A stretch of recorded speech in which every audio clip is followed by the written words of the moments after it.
يعني شنو اقول لكم على هذا الطبق؟ يشرف وقت العزايم تسوونه وانتم مستانسين وانتم واثقين انه احلى عيش. طب اليوم راح اسوي مكبوس السمك بالول. البالول شوف ايش حالاته، تو واصل جديد يهبل. بهرته قطعته كذي، وشوفوا الراس شلته بهرته كله بهالبهارات الحلوه. بقلي ما دام احنا اليوم كنا متجمعين.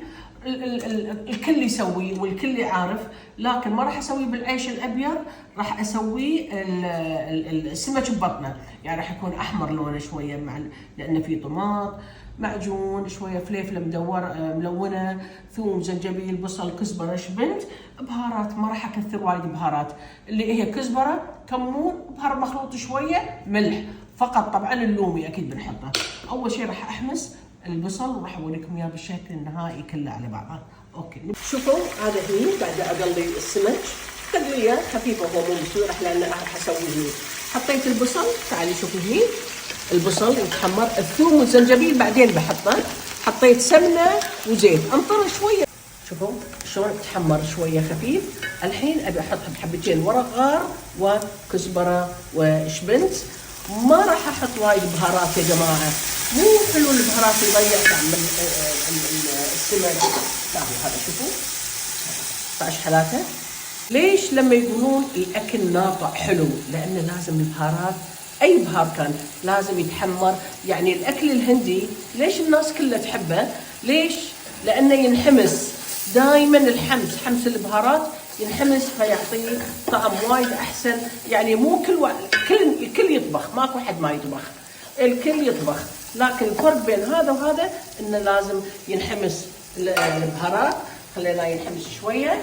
خلاص خلينا الحين الطماطم المعجون ونخليه. شوفوا المعجون انا حطيت نص علبه لانه وايد يصير احمر، مو حلو وايد احمر يصير. نخليه الحين بعد يتحمر يتسبك عدل، ونحط العيش ونحط الاشياء هذه عليه. خلاص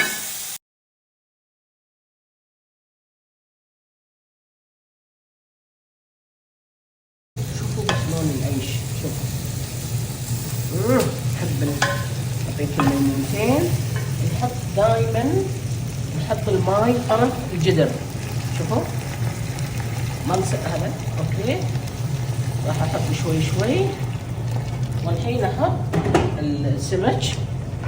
شوفوا لون العيش ما بي وايد احمر، عادي. هذا هو، خليني ندفنه هني مع العيش وخليه على كيفه. اوكي شوفوا ايش حالاته وندفنه معه. جماعه شوفوا اندفن.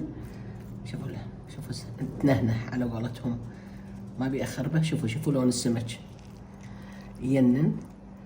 فالحين ابي اقلب الجدر واعدله كله. شوفوا